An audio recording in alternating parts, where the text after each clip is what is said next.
Hi friends, welcome back to Swami's kitchen. நாம் என்ன பார்க்க போகிற ரெசிபி வருகிற கார்த்திகை தீபத்துக்கு உடனடியாக செய்யக்கூடிய அப்பம். ரொம்ப ரொம்ப பஞ்சு போல் நல்ல டேஸ்டியாக இருக்கும். பாருங்கள், இவ்வளோ பஞ்சு போல் இருக்குது. இதை எப்படி செய்திடலான்னு பார்த்துருவோம். நான் 2 சின்ன வாழைப்பழம் எடுத்துருக்கேன். உங்களுக்கு பெரிய வாழைப்பழம் இருந்தால் 1 எடுத்துக்கிடுங்க, போதும். 1 கப்பு மாவுக்கு இந்த சின்ன வாழைப்பழம் 2 போதும். 2ஐயும் வெட்டி மிக்ஸி ஜாரில் போட்டுக்கிட்டு கொஞ்சமாக தண்ணி விட்டு நல்லா நைஸாக அரைச்சி எடுத்துருங்க. அரைச்சாச்சு. இப்போ இது கூட 1 கப்பு அரிசி மாவு, அதாவது பச்சை அரிசி மாவு தான், கடையில் வாங்கினது தான். நீங்கள் உங்கள்கிட்ட இடியாப்பம் மாவு இருந்தாலும் போட்டுக்கலாம். 3/4 கப்பு நாட்டு சக்கரை போட்டிருக்கேன். நாட்டு சக்கரைக்கு பதிலாக வெல்லமும் எடுக்கலாம். 3 ஏலக்காய், 2 டேபிள் ஸ்பூன் தேங்காய், துருவின தேங்காய், 3/4 கப்பு தண்ணி விட்டு நல்லா கலந்துக்கிடுங்க.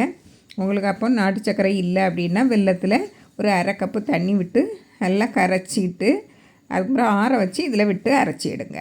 இப்போது ஒரு பிஞ்சு உப்பு சேர்த்து நல்லா அரைச்சி எடுத்துருங்க. பாருங்கள், இப்படி கெட்டியாக இருக்கட்டு. கொஞ்சம் கெட்டியாக இருந்தால் தான் எண்ணெய் குடிக்காமல் இருக்கும்.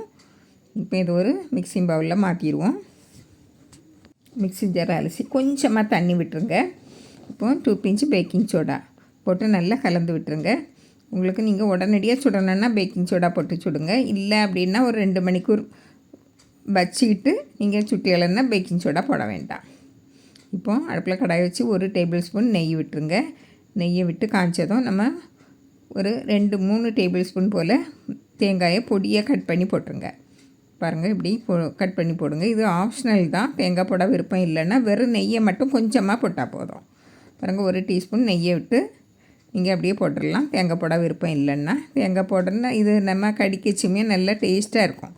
நம்ம அந்த அப்பம் சாப்பிடச்சுமையும் இது கடிவிட நேரம் நல்லா டேஸ்ட்டாக இருக்கும்.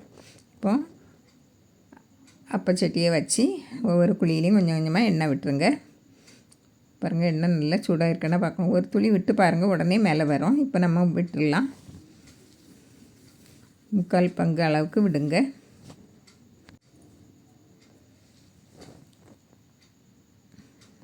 மூடி வச்சுருங்க. அப்படின்னா மேலேயும் நல்லா சீக்கிரமாக வேகும்.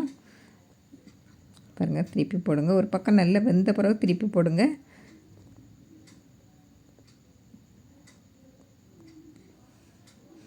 இந்த மாவு நம்மளுக்கு பக்கம் நல்லா கொஞ்சம் இட்லி மாவு நாங்கள் கெட்டியாக இருக்கணும். அப்படின்னா தான் நல்லா உள்ளே வெந்து வரும், இல்லைன்னா எண்ணெய் குடிக்கும். பாருங்கள், இது நல்லா வெந்துட்டு எடுத்துடலாம். அப்படியே இதில் 1 எடுத்து 2ஆக பிச்சு பாருங்கள். மாவு இருந்தேன்னா கூட கொஞ்சம் நேரம் வேக வச்சு எடுக்கலாம். பாருங்கள், இது நல்லா வெந்திருக்கு. பாருங்கள், இப்போ அடுத்த நேரம் விட்டுருங்க. பாருங்கள், மூடி வச்சுருங்க. மூடி வச்சு சுட்டுகள்னா சீக்கிரமாக சுட்டு எடுக்கலாம். பாருங்கள், மேலே வர நல்லா வந்திருக்கு. அடுப்பை மீடியம் ஃப்ளேமில் வச்சு எரிய விடுங்க. இதுவும் நல்லா வந்த உடனே எடுத்துடலாம்.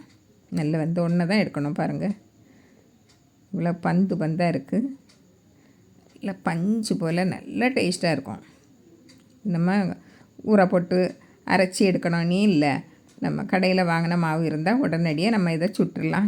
இவ்வளோ பஞ்சு போல் இருக்குன்னு பாருங்கள்.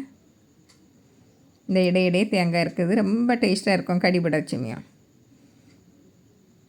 இதே போல் நீங்களும் செய்து பாருங்கள். இந்த கார்த்திகை தீபத்துக்கு பிடிச்சிருந்தால் லைக் பண்ணுங்கள், ஷேர் பண்ணுங்கள், கமெண்ட்ஸ் பண்ணுங்கள், மறக்காமல் சப்ஸ்கிரைப் பண்ணுங்கள். தேங்க்யூ.